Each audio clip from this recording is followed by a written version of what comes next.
ashimwe itorero ry'Imana dutangiye gucungurwa muri Yesu Kristo. Ndabasubije mwese aho muri mu mpande z'igihugu cyacu muri Afurika ndetse no ku isi yose muri rusange. Ndemba Evariste Robert Remezo umubwiriza w'ubutumwa bwiza. Ni kwa kundi rero mumenyereye uyu ni umunsi ngira ubuntu kugira ngo tuganire ijambo ry'Imana mu mazina nayababwiye. Ndagira ngo rero nshimire nanone Imana yabanye nanjye mu gutegura ijambo ryayo yampaye ishyize ku mutima. Ngira ngo nanone nsuhuze bene data babanye nanjye akenshi nagiye nigira ku bintu byabo. Imana n'umugisha Evangeliste Jean Paul Nzaramba, Imana n'umugisha, Imana n'umugisha Pastor Ginshuti, ni abakozi b'Imana nkunda kandi ngira nigira ibintu byinshi uyu munsi uko bwije uko bukeye. Imana n'umugisha nanone Apostle Paul Gitwaza cyangwa se Apostle Paul Gitwaza, nawe ni umukozi w'Imana nkunda, intumwa y'Imana kandi nkunda kwigira ibintu byinshi bitandukanye. Imana n'umugisha nanone Pastor Desire, abo ni abakozi b'Imana, abo ni bo nigiraho nubwo tudahura ariko ngenda ngerageza kubigiraho kureba inzu zabo nziza nkazigana. Ariko nshimira Imana ko ari yo yanyigishije cyane kuva nakizwa, nigishijwe n'Imana cyane rwose. Navuga ko ari we mubyeyi wanjye mukuru. Abo bose babwiye rero ndabashimiye, Imana n'umugisha. Nongeye gushima abakozi b'Imana twabanye mu materaniro mu masengesho y'iminsi 7, aracyakomeza azasoza ejo kuwa gatatu, ejo ku cyumweru. Abari muri Canada ndabasuje mwese, abari muri Angola, muri Kenya, Tanzania, mu Bugande, abari muri DRC Congo mwese turabasuje. Amahoro y'Imana abe muri mwebwe. Dusuhuje abari muri Nigeria, abari muri Amerika, abari muri Canada, abari muri Belgium, abari muri Saudi Arabia, abari hirya no hino hose ku mpande z'isi zose turabasuhuje. Ntabwo rero ubutumwa ngiye gutambutsa bureba Abanyarwanda gusa, ahubwo bureba na Afurika ndetse n'isi yose muri rusange. Imana yabicyura rero. Munyemerere rero dufate umwanya dusenga Imana kugira ngo umwuka w'Imana aze kubana natwe. Imana nziza, Imana ishobora byose, uri Imana yo kwizerwa no kwiringirwa. Ndagushimiye ko wabanye nanjye uyu munsi. Uri Imana y'imbabazi kandi urakiranuka. Reka ijambo ryawe Uwiteka umwuka wawe riherekeze muri igikoresho wivugire, rigere ku baturarwanda bose, rigere ku Banyafurika ku isi yose muri rusange, kuko niyo misiyo waduhaye ngo mugere mu mahanga yose, mubwirize abantu bose, muhindure abantu bose abigisha, abizera mubatize mu izina rya Data twese n'Umwana n'Umwuka wera, mubigisha kwitonda ibyo nabwiye byose kandi ndi kumwe namwe ku munsi w'imperuka. Ndagushimiye ko ubyumvishe rero, bana nanjye kuba ntangiza nsoje, mbisabye nize mu izina rya Yesu, amen. Bene data bakundwa kandi nshuti z'umusaraba wa Yesu Kristo, ndabasuhuje cyane. By'umwihariko aha ni kuri channel ya Gura Ukuri TV cyangwa se Gura Ukuri Online TV. Niko bisanzwe rero dufashe umwanya kugira ngo tubageze ijambo ry'Imana, ndetse ntabwo ari uyu munsi gusa, bizagenda bikomeza ndetse n'abazabibasha bose. Nimurategura gahunda ndende yo kugaburira ijambo ry'Imana mu masengesho y'iminsi 40. Ndifuza ko nzabana namwe mu buryo buri live kuri YouTube kugira ngo muzabashe gukurikirana ijambo ry'Imana, kuko iyi ni channel mbibutse, iyi ni channel igamije kugeza ubutumwa bwiza kure yakomera y'isi. Ntabwo ari business. Iyi ni channel izayikitwa ijambo ry'Imana kugira ngo abantu bakanguke mu byaha ahubwo binjire mu bwami bw'Imana. Rero tumuzabana nanjye kenshi mu buryo bw'ijambo ry'Imana, nta bindi tuzahuriramo, ni mu buryo bw'ijambo ry'Imana. Imana yabicyura rero. Ngo dusenga Imana rero ibana natwe akanya kandi itugirire neza. Nawe rero mwene data ushaka kumva ijambo ry'Imana, ndakukangurira kujya ukora kuri subscribe, ugakora share, comment, ugasuka ukazogera kugira ngo ubutumwa ubashe kwakira notifications zose igihe ngiye kwigisha ubashe kubona ijambo ry'Imana kuri ryumva bitakugoye, ukore kuri subscribe gusa, ukore comment na share, Imana iraguhungisha. Hanyuma rero dusome ijambo ry'Imana twihuse. Turasoma ijambo ry'Imana dusanga mu gitabo cy'imigani ya Salomo. Imigani ya Salomo ni igice cya 23 umurongo 23. Tuza gusoma none mu gitabo cy'umuhanuzi mukuru Yeremiya igice cya 2 umurongo wa 11 gusa. Dusimbuke dusome igitabo cy'ibyahishuwe Yohana igice cya 3 umurongo wa 11 nanone. Dusome uko byanditse mu migani ya Salomo 23 umurongo wa 23. Bibiliya iravuze ngo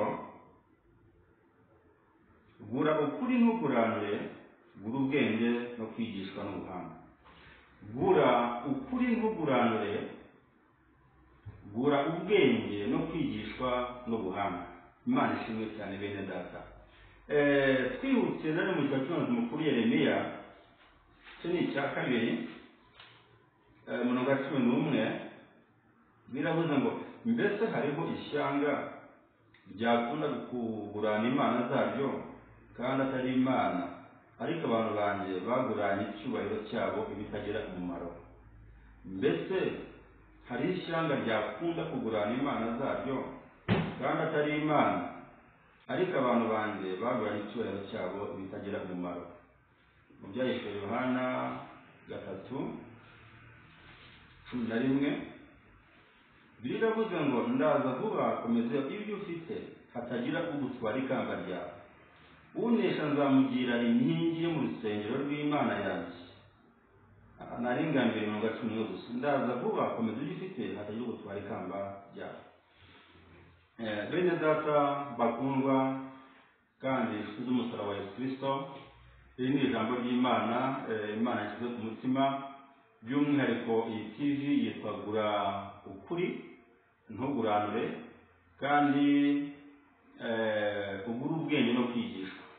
Nta kindi rero bene data, nuba n'insanganyamatsiko ndimo gutegura tuzigeramo mu minsi iri imbere y'amasengesho y'iminsi 40 uko umwuka azanshoboza. Tujye tudevelopa iyi nsanganyamatsiko. Imana ntabwo cyubahiro. Bene data rero bakundwa kandi inshuti z'umusaraba wa Yesu Kristo, ngira ngo mumaze kumenyera abatanzi, ntabwo ndatangiye nivuga amazina yanjye. Ndi umugabo ndubatse, mfite umudamu. Rero ndagira ngo kubirenze kuri ibyo ngibyo Imana izaha umugisha. Abakeneye kumenya aho isengera,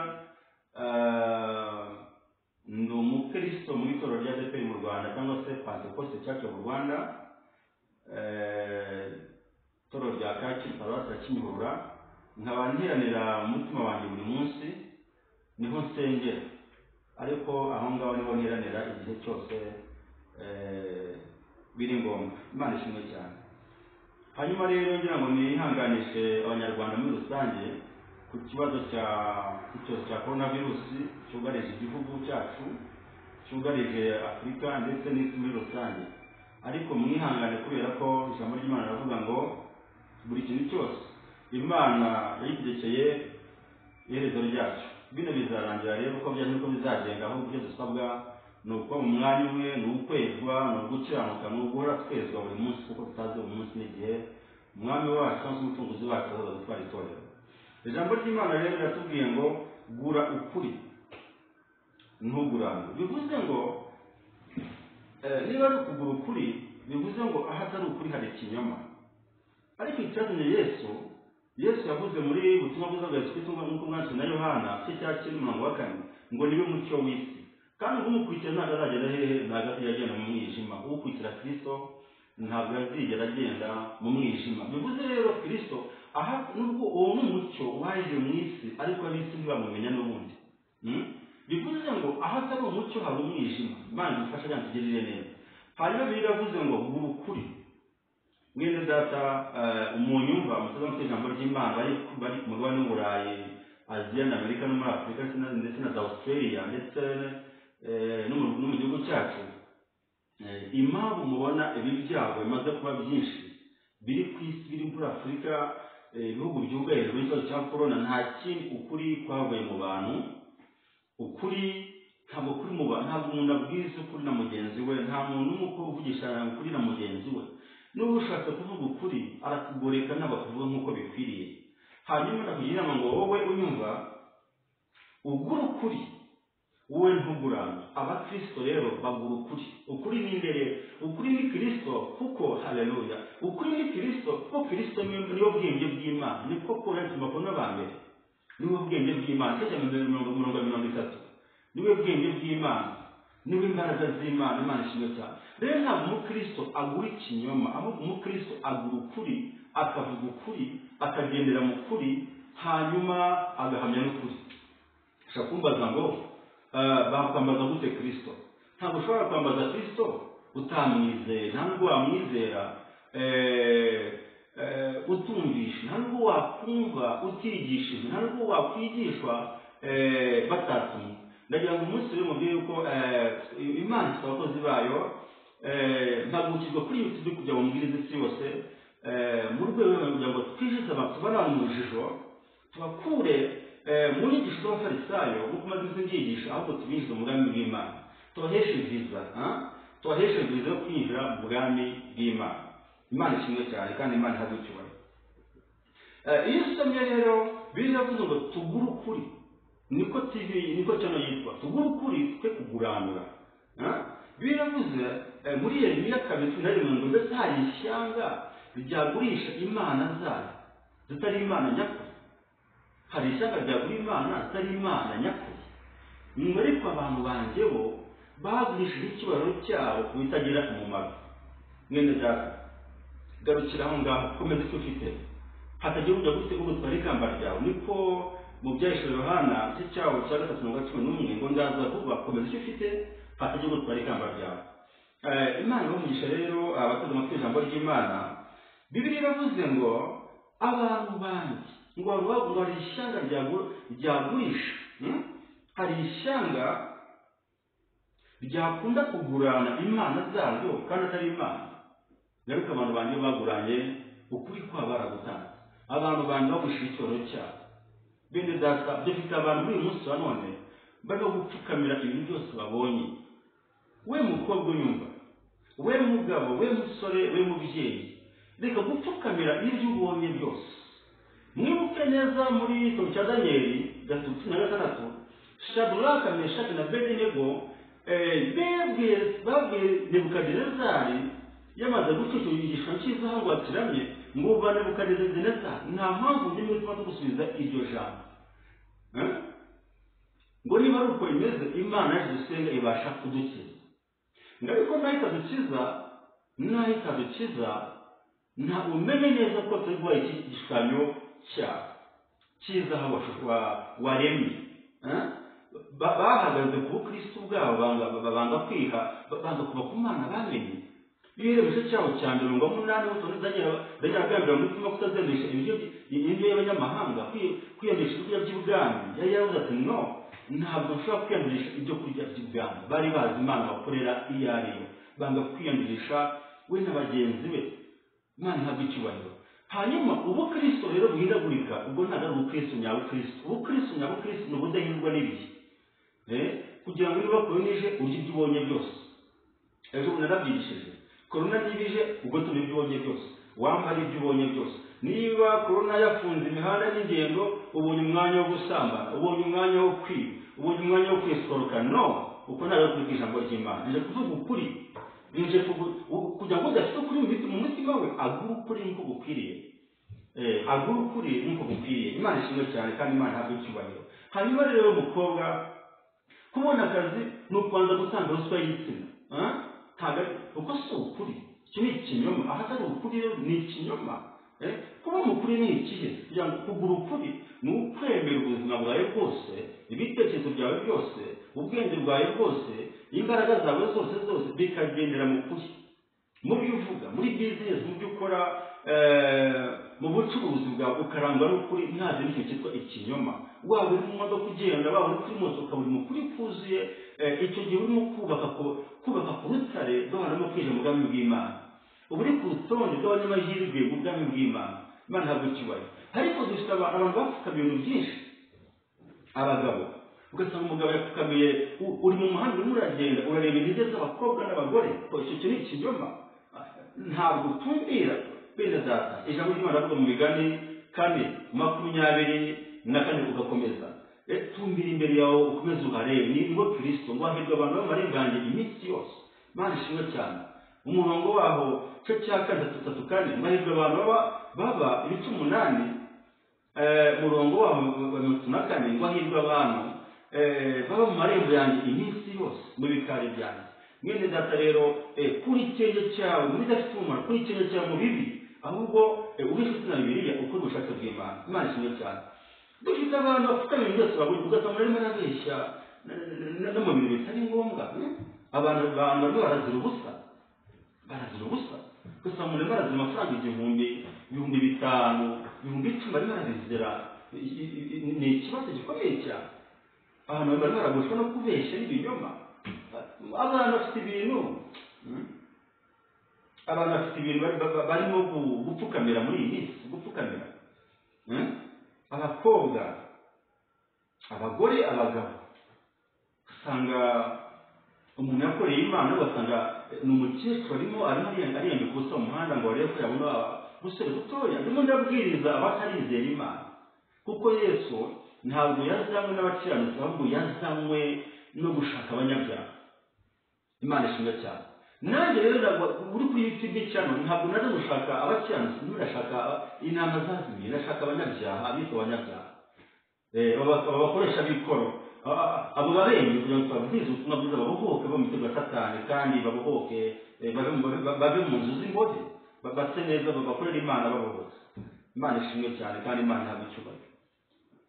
Abantu barapfukamira ibigirwamana bongeye byose, mu myambarire, mu mikorere, mu mivugire, mu mitekerereze, mu bwenge bwabo, mu kazi, barapfukamira ibigirwamana byose babonye. Nta kindi gusa ibigirwamana ni ikintu cyose wahaye umwanya munini kuruta umwanya uhereza Imana yawe. Ni ikintu uhereza umwanya munini kuruta umwanya uhereza Imana yawe. Filime yakoresha ikigirwamana, gukina dame, kujya kuri umwanya muremure cyane ureba udafite umumaro, wambaye ubusa na za porunogarafi n'ibindi. Ibyo ni ibigirwamana, ibi ni imyanda mwe kwiyanduza. Muri abatanga mu bwoko bw'ubwami ishyanga ryera, muri abantu Kristo yaronse mu mufite y'amaraso ye. Reka rero mwirinde kunyukanyuka imva ya Yesu. Use niba bimeze bityo, imibabaro wababajwe muri iyi si yakumariye iki? Ahubwo abantu bamwe barababaza Kristo gusa, banyukanyuka imva ya Yesu, bamwibutsa inkovu ziri ku biganza bye no mu rubavu na hehe hose. Yo ntabwo ari byo. Iki ni ikinyoma. Menya ukuri, vuga ukuri, gendera mu kuri, hamya ukuri. Icyazanye Kristo ku isi, isi y'umutungo bwa Yesu Kristo bwazwe na Yohana igice cya 18:35 kugeza 8, tubona Yesu bamufata ajya gucurwa urubanza kwa Pilato. Ariko Pilato aramureba n'utegeza amubwira ati, abatambyi bakuru n'abayuda nibo bakunzaniye ahangaha. Ariko Pilato ni umuntu utaruzi ibaze kuyobora ubwoko bw'Imana, kuyobora abayuda ariko utazi ukuri. Imyaka yose yamaze Pilato ari mu mwijima, kuko amubwira ngo ukuri ni iki? Ariko Yesu yavuga amagambo akomeye cyane, aramubwira ati, nazanye icyazanye ku isi, iki nicyo navukiye, nazanye ku isi no kugira ngo mvuge ukuri, mpamye ukuri, ngendere mu kuri, kandi n'unyizera wese azaba ari mu kuri, ntabwo azayoba. Imana ishimwe cyane, kandi Imana ntabwo icyubahiro. Hanyuma mwene data wowe uciyobagurika, gicika intege, ukigwa buri munsi, uyu munsi uzira umwuka ejo kuzura amadayimoni, ntabwo ari byo. Ndagira ngo ufate uyu munsi ubutumwa umenye, gura ukuri, we kuguranza, gura ubwenge no kwigishwa, kunda kwigishwa. Imana ntabwo icyubahiro. Ijambo ry'Imana rirambwira mu butumwa bwiza bwa Kristo bwanditswe na Yohana igice cyawo cya 8:31 kugeza 32, ngo Yesu abwira abayuda bamwemeye ati, nimuva mu ijambo ryanjye muzabigishwa banjye nyakuri, muzamenya ukuri, kandi ukuri niko uzababasha. Ukuri kurabuze mu kazi, ukuri kurabuze muri business, mu misoro ukora, mu bucuruzi bwawe bw'inyanya n'izindi business ukora ku ruhande. Ukuri kwarabuze, ariko ndera ugura ukuri mwene data. hari ibintu waguraga bitari ibyo kurya nyakuri, hari ibintu wanywaga ukapfa kugotomera gusa ariko atari ibinyobwa nyakuri. Ariko uyu munsi gura ukuri, menya ikiguhesha ubugingo buhoraho, menya ikikuvana mu buyobe, menya ikikuvana mu buyobe, menya ikikuvana mu bupfapfa bwose urimo kugenda mu munsi wa none. Nina data humura, ntabwo Imana nibuze izuba wigenda mu mwijima, kandi umucyo waraje, umucyo waramuritse ni Kristo Yesu. Imana ishimwe cyane, kandi Imana ntabwo ikibaye. Kwakira Kristo muri iyi minsi ya none, mbabwira ukuri, kwakira Kristo muri iyi minsi ya none, mu itorero n'idini n'itorero, ariko kugira ngo mbwire itorero ryose dusangiye gutunga muri Yesu bari mu mugabane w'Uburayi, muri Afurika na Amerika no muri Aziya n'ahandi mu Rwanda, bamenye neza ko kwakira Kristo si kumwizera. Kumwakira wamwakira ukora imirimo mu rusengero, ugakubura, ukajya ukaba n'umushumba, ugatanga n'amafaranga, ukaba umushumba, ukaba umwarimu, ukaba umuvugabutumwa. Ariko kwizera Kristo ni uguhindura imyumvire yawe y'agakiza, ni uguhindura imyumvire, ukagira imyumvire y'agakiza, ukagera mu nzira yo gukiranuka yonyine nta yindi. Nta bindi nkubwiye, nta yindi nkubwiye, ni ukumenya inzira yo gukiranuka nta kindi. Dusera mu minsi ya none amadini afite abayoboke, ntabwo afite abakozi, ntabwo afite itorero, nta bageni ba Kristo barimo, ahubwo abenshi ni abayoboke b'amatorero y'amadini, abamambure n'imbazo z'icyaha nibo bibereyemo. Ariko kwizera Kristo ukwiye kumwizera ugasa nk'uko asa, ukagera nk'uko yagendaga, ukavuga nk'uko yavugaga, ukitwa nk'uko yitwaga, ukambara nk'uko yambara. Ngaba afite ibyo byiringiro, uko Imana yambitse mu Rwanda rwa mbere, ngaba afite ibyo byiringiro biboneza nk'uko nawe yibonesha. Iyo uvuze rero ngo uzi Kristo ariko ntiwitonde amategeko ye, uri umunyabinyoma, n'ukuri ntabwo kuri muri wowe na gatoya. Imana ishimwe cyane, kandi Imana ntabwo ikibaye. Hanyuma rero ibyo upfukamira byose, ibintu byose ubukene buraza bupfukamiye, ibyago biraza urapfukamye. Ariko Yesu aravuga ngo ntimurajye mu ngo mw'isi mwita data, usibye data akaba umwe ngo ni data uri mu ijuru wenyine gusa. Ntimuzagire abandi mupfukamira. Ariko abantu bapfukamira abadeje, bapfukamira abayobozi bakomeye mu gihugu, bapfukamira ibyo kurya, bapfukamira nka Esawu. Esawu wagurishije umugabane we w'umwana w'imfura mu Itangiriro 26:5 n'ubu mubibona, we na Yakobo bavukana, ariko ugasanga agurisha Yakobo ubutware bwe ngo kuko inzara imwishe, ngo amuhe ibishyimbo n'umutsima. Ibaze igabo ry'umunsi umwe, bene data, ibaze igabo ry'umunsi umwe pe. We mukobwa, ubukene bukaza ugatanga umubiri wawe, ukaba igitambo cy'ibyaha, ukaba igitambo cya dayimoni, cya Satani, ugatanga igitambo. Murira kuwutanga kugira ngo ubone igabo ry'umunsi umwe, murira kuwutanga kugira ngo ubone akazi, ugatanga umubiri wawe kugira ngo ubone. Abantu barimo barazira ubusa, ugasanga umuyobozi urimo urazira 5,000, urazira 1,000, akazuha kuvanamo kubera ko wazira usa 1,200. Ubabwiza ukuri, jyewe ndemezo ndi umukozi w'Imana narahamagawe, jyewe niyo wampa amafaranga y'ubusa ntabwo nayakira. Amafaranga y'ubusa ntabwo nayakira, nishingiye ku kisi, avuye he? Wenda yo kumugujura mu bwesiko cyangwa se wayasambaniye, wakoze iki? Nk'abahungu bagenda abana bakiri batoya barimo kugenda biyahuza abakecuru, bakaba amafaranga rero kuba baba bari mu mibereho. Mwene data, mu ijuru hari Imana, wikwiyangiza. Wewe unyumva uri ku isi hose, uri mu Rwanda, muri Afurika, ku migabane yose no kuneza amatwi, wikwiyangiza, witanga ubusore bwawe ngo upfe ubusa, ngo ubu urugomo. Mugore w'inzaduka n'imvi irangaye, kandi ubu Uwiteka ngazirutswe azagwa muri urwo rwobo, bazarugwamo n'imvi irangaye. Garukira aho ngaho musore we, garukira aho ngaho ugihereta, garukira umukobwa mwese muri mu nzu y'Imana. Ndabwira mubwire yuko amazi yanjye, amazi ahirimwa, amazi yarenze inkombe. Ibi bijyanye n'isura, bene data, Imana ishimwe, kandi Imana ntabwo ikibaye. Ntabwo ari byo. Iyi minsi ya none abana ntibarazira ubusa, barapfukamira ikigwamana kwe, ukambara ubusa mu muhanda umukozi w'Imana, kwambara amacupa umukozi w'Imana, ukiyanona. Tuna nk'abafarisayo, Imana mu mutima, no, ikiri mu mutima nicyo gisigara he ku mubiri abantu bakakibona. Agakiza kuzogahera mu mwuka, kagasohoka mu bugingo, kakagera no mu mubiri hanze, ukiri imbuto zikwiriye abihana. Mbabwiza ukuri yuko gura ukuri. Niyo mpamvu Yesaya hano 50 muri Yesaya yahanuye muri 55 ngo wa mbere ngo yemwe afite inyota nimuze. Haleluya, Imana ishimwe cyane. Yemwe afite inyota nimuze, n'adafite nimuze ku mazi, n'udafite ifeza nawe naze mugure ibyo kurya nyakuri, mugure umutsima utera imbaraga. Imana ishimwe cyane. Dore muri iyi minsi nanone abantu barimo baragura ibyo kurya nyakuri. Urarya inyama ejo ugashaka izindi, urarya umutsima ejo ugashaka uwundi, ariko hari umutsima wavuye mu ijoro, niwe Kristo uwumuriyeho ntabwo ajya kugira inzara iteka ryose. Bohoka, we muhungu bohoka, we mugabo bohoka, we musore, we mukobwa, nimubohoke bene data, mubohoke. Ntabwo nazamwe no kubabohora, mureke mube mu kinyoma muve. Ubutaha nzagaruka ni icyo bita ishyari, n'ukuntu ishyari warivamo naryo. Ibyo rimaze abantu mu kazi, rimaze abantu muri business, mu bikore no mu nzego za leta,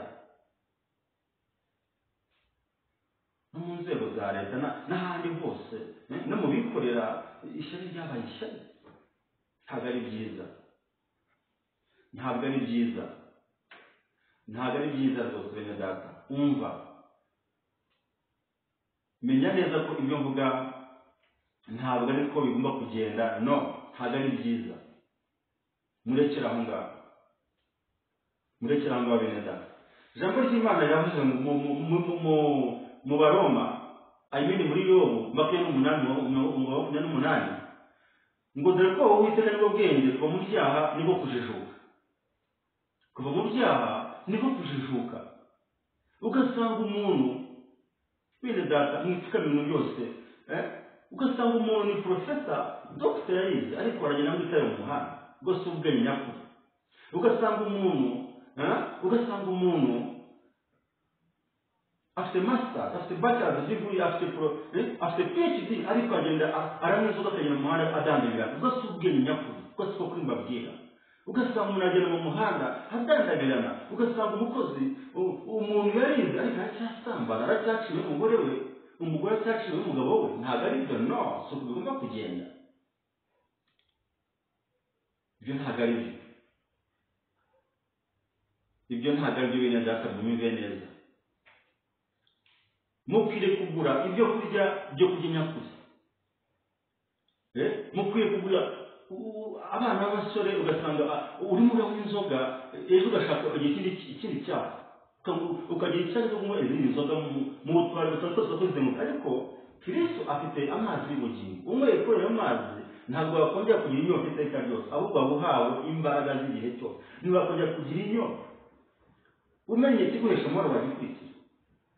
Ibyo kurya by'isi ntacyo byakugezaho, ahubwo hari umutima utera imbaraga, urya ntiwongere kugira inzara iteka ryose. Imana ishimwe cyane, kandi Imana ihabwa icyubahiro bene data. Hanyuma rero ugasanga abantu barize, ariko washaka ibyo bize ukabibura. Biri gutuma bakora n'abantu 18 ngo ijambo ry'umusaraba kwari mu kanuru, ariko batitoka bakizwa n'imbaraga z'Imana. Nk'uko byanditswe ngo nzarimbura ubwenge bw'abanyabwenge n'ubuhanga bwabo muhindura ubusa. Ngo muri iyi minsi ya none umwanditsi ari he?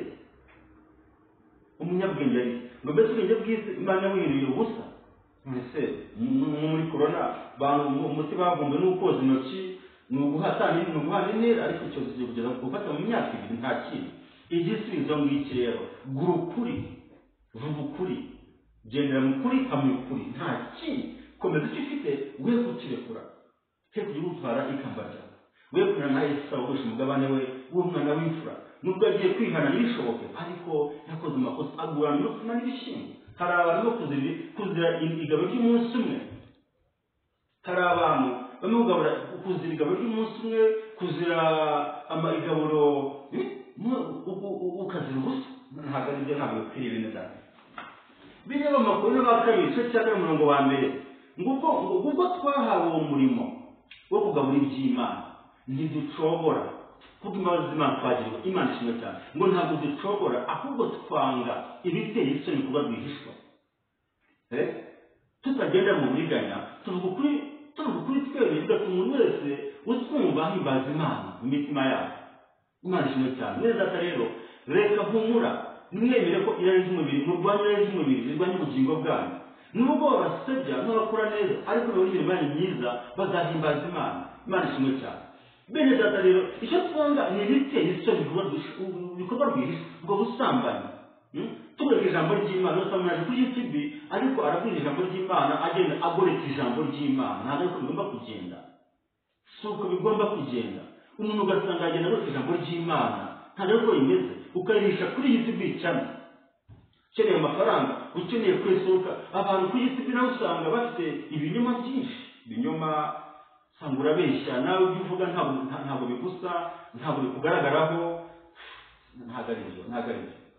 Wowe ibyo uvuga ibikorwa bikwiye ko ibyo uvuga. Imana ishimwe cyane. Ukwiye kuzarana ubwami bw'Imana, ntabwo ari business. Yesu yavuze mugende mu mahanga yose mubwiriza abantu batatu na 28. Mugende ari 28 umurongo waho wa 19 ngo dore nawe abakozi mujura mu isi mugende mu mahanga mubwiriza bose mubwiriza abantu bose muhinga bose abigisha bizera mu batatu n'imana rya data twese umwana n'umwuka wera mubigisha kwitonda amategeko yanjye mukanzere ibintu kuri namwe kugera ku minsi y'imperuka. Hanyuma rero turahantu kugira ngo tuvuge twavuga ubwami bw'Imana kugera ku isi hose kugera kumera y'isi. Nta kindi, ntabwo ari business, no, ni ukugabanya ijambo ry'Imana. Abantu bakava mu byaha, abantu bagakizwa bakemera ukuri mu kazi ukaba uko ugenda ukabona ukuri. Reba ko ubuzima bwawe bwose buri mu kuri, mu byo uvuga, mu byo ukora, mu bitekerezo, reba ko ugendera mu kuri. Nta kindi n'Imana dushaka, Imana igakiza igihugu. Turasoje rero tujye gusenga Imana. Dushaka gusenga abana. Yakobo bivuze neza mu gice cya 13 ngo mbese muri mwe umunyabwenge ninde kandi umuhanga. Ngeze ahantu bavuga ngo mugure ubwenge no kwigishwa nyakuri. Ninde muri mwe umunyabwenge? Ndavuga amatorero yose muri ADPR, Anglikani, Katolike n'ahandi hose. Ninde umunyabwenge muri mwe cyangwa umuhanga? Ngo niyekanishe imirimo ye myiza afite ubugwaneza n'ubwenge. Ndetse n'umwana bakimara reka mu mitima yanyu mbere mukabyiyarana mu mabeshye ukuri. Bene ubwo bwenge si bwo bwenge buturuka ku Mana, ahubwo n'ubwenge bw'inyamaswa abantu n'ubwenge bw'abadayimoni.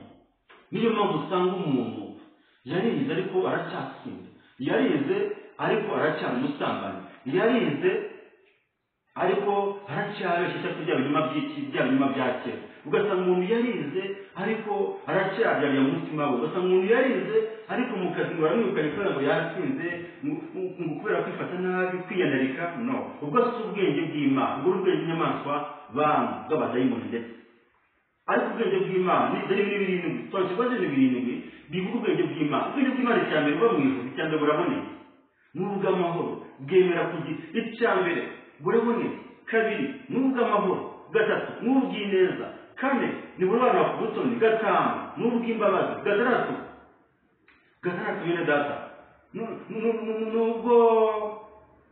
n'ubw'ingeso nziza. Imana ishimwe cyane, haleluya. Karindwi ntabwo bugira uburyarya. Ibyo ni ibintu birindwi bisobanura ubwenge bw'Imana bwo mu ijuru bwawe. Ubwo bwenge buba bukwiye kujya kumenya nta kintu. Kandi ubwenge bw'Imana ni Kristo, ni ijambo ry'Imana mubona aha ngaha. Uko niko kuri rero mwene data. Mwe bakobwa basore namwe baga mu kimwe inzoga mu gisambana mutamenye ukuri, nimuze ku isoko y'amazi mugure ibyo kurya bihaza, mugure ibyo kunywa bimara inyota, no ibyo kurya bidafite umumaro. Ejo ugasanga mujye murasonje mugize inyota ukundi. Kristo ni umutsima utera imbaraga, niwe soko y'ubugingo. Imana ishimwe cyane. Niyo mpamvu ari ku musaraba mu rubavu rwe havuyemo amazi n'amaraso. Amazi ni isoko y'ubugingo, uyabuye wese ashimira iteka ryose. Ariko mu maraso niyo twezeho ibyaha byacu n'ibicumuro byacu, tugahita tugasa n'ishusho y'iyatureba. Imana ishimwe cyane, Imana ihabwe icyubahiro. Reka rero dusenge Imana njya bimubwire ngo kera twari mu mwijima ariko ubu ngubu twaje mu mucyo. Reka tugendere nk'abana b'umucyo. Imbuto z'umucyo ni ugukiranuka, ni ukuri n'ingeso nziza. Niba ubona umuntu ugasanga ari inshuti yawe nta kuri kumurimo, nta ingeso nziza zimuranga, nta gukiranuka, inama nakugira ni ukumutakaza. Niba umugira inama n'iyundi itandukanye nawe ni Uwiteka avuga. Umucyo w'Imana wahuriye n'umwijima. Ntabwo umukiranukira mu bana afitanye n'umunyabyaha n'umupagani. Ntabwo urugero rw'Imana rero ntaho ruhuriye n'urwa Bayali. Biravuga ngo haranditswe ngo nzagendera muri bo, nzitwa Imana yabo, nzatura muri bo nitwa Imana yabo, nawe waza ku bwoko bwanjye. Nuko rero mwitandukanye n'aba bandi niko Uwiteka avuga. Imana ishimwe cyane. Wewe mukobwa w'umugabo, wewe unyumva uri hanze, uri muri Amerika, uri muri Canada, Zambia, Zanzibar, Tanzania, mu Buganda, muri Congo, South Africa, uri muri Cote d'Ivoire, uri muri Ghana, uri muri Brazil, uri muri Belgium, uri muri Israel n'ahandi hose ku isi, menya neza yuko gura ukuri, uvuga ukuri, gendere ukuri kandi uhamye ukuri, numenye ukuri uje kuzakubatura nta kindi, guma mu byanditswe byera mwene data. Imana ishimwe cyane kuko dukwiye kugenda nk'abapagani, no, dukwiye kugenda nk'abana b'umucyo kandi tugashakashaka indi nk'amashima atari byo dukora imbere y'amaso n'imbere y'amaso y'Imana. Imana naducyuye bene data rero nkwifuza kugira ngo ubu wa mbere mukorera Imana neza kandi uyubahe, Imana izakugirira neza. Hanyuma rero abantu bakwiriye kugurana icyo bahawe n'Imana, bakigurana ibyo kurya byo nyakuri, bagurana icyo bahawe n'Imana, imyambaro, agasizo gatanga komeza icyo Imana aguhaye, kandi Yesu araje akugirire neza kandi akugororere uzahabwa ikamba ryawe n'utabisaba. Imana ihabwe icyo bene data rero njyana kugura ukuri ariko ntugurane, niko cyano yitwa. Wowe unyumva rero ukore subscribe kandi ukore share and comment na like kugira ngo ujye gukurikirana inyigisho zibohora, inyigisho zinjiza abantu mu bwami bw'Imana nta kintu. Aho ngaho upfukame hasi, we musore ushobora kuba warasubiye inyuma waraguye, wowe mukobwa, we mugabo, we musore ushobora kuba wagushwe n'iby'isi, kumanegera iterambere n'iby'umwuka byarakunaniye, ariko uyu ni umunsi kugira ngo ukuze ijambo ry'Imana n'ubuzima bwawe bwa buri munsi. Wakira agakiza n'ibyo, tangira urugendo rwo kurinda ku ngeso, ukore neza, uhuze ubuzima bwawe n'ijambo ry'Imana, ubuzima bwawe bwa buri munsi uhuze n'ijambo ry'Imana. Imana ishimwe cyane rero, ugura ukuri ntugurane, ntabwo umukristo agurana. Niyo mpamvu umuririmbyi ijana n'umunani yavuze ngo genda umukristo nzahora ndiwe kugeza mpfuye. Ntabwo umukristo ahirwa n'ibihe bine data rero, gura ukuri ntuguranure, Imana ikugirire neza. Pfuka amahuri, Imana irakureba, Yesu arimo arakureba, njye kubasengera rero. Mana yanjye, Imana ishobora byose, uri Imana yo kwizera no kwiringirwa, ndagushimira ko umuhesheje muri iyi minsi ya none, urimo uranguresha kugira ngo ubutumwa bwawe bwiza bugere ku banyarwanda bose muri Afurika no ku isi yose muri rusange. Reka umuntu wese wishije ijambo wese yibuka abo yavuze akagwa yihane, kandi ye kugurana ikinyoma, ahubwo ukuri ko mu mutima we, nk'uko umuntu wese avuga iby'ukuri ko mu mutima we nta kindi. Dutse Imana isabera dukora imbabazi kandi yaguko byo gukiranuka no kwizera. Imana ihabwe icyubahiro mwami. Ndagushimira Uwiteka rero ko wabaye nanjye, ukaba usoresheje nanjye mwami Imana, wandinze. Reka umwuka wawe wera ahereze iri jambo umukobwa, umugabo, umusore, umubyeyi n'umusaza, umukecuru wese basubiye inyuma. Uyu ni umwanya wo kwihana, bagahindukira, bagagira umutima mushya, umutima w'urukundo, umutima w'ukuri, umutima w'ubugwaneza, guca bugufi no kwirinda, umutima wo gukiranuka Yesu nziza, umutima w'ubugwaneza no kwirinda, bagahinduka abantu bashya muri Kristo Yesu. Uko niko kuri nyako dukwiriye gushaka, apana ikinyoma. Kwerekera kose Satani isa n'ibinyoma, ntabwo ugeze ahagarara mu kuri n'umunsi n'umwe. Niyo mpamvu ukurikiza iby'ibinyoma, ukurikiza ingeso za kamere, uwo ngo si uw'Imana, uwo ni uwa Satani. Ariko uyu munsi rero mbwira isi yose, mbwira Abanyarwanda, mbwira Afurika, umuntu wese wasubiye inyuma ni umwanya wo kwezwa, agahinduka, agashaka ukuri, akareka ikinyoma, agakora ibyo gukiranuka iminsi yose. Ndagushimira ko muri gusenga kwanjye ibyo nsore Abanyarwanda n'Abanyafurika n'isi yose muri rusange, mu izina rya Yesu n'umwami wacu tubyinezeye. Amen, amen, amen.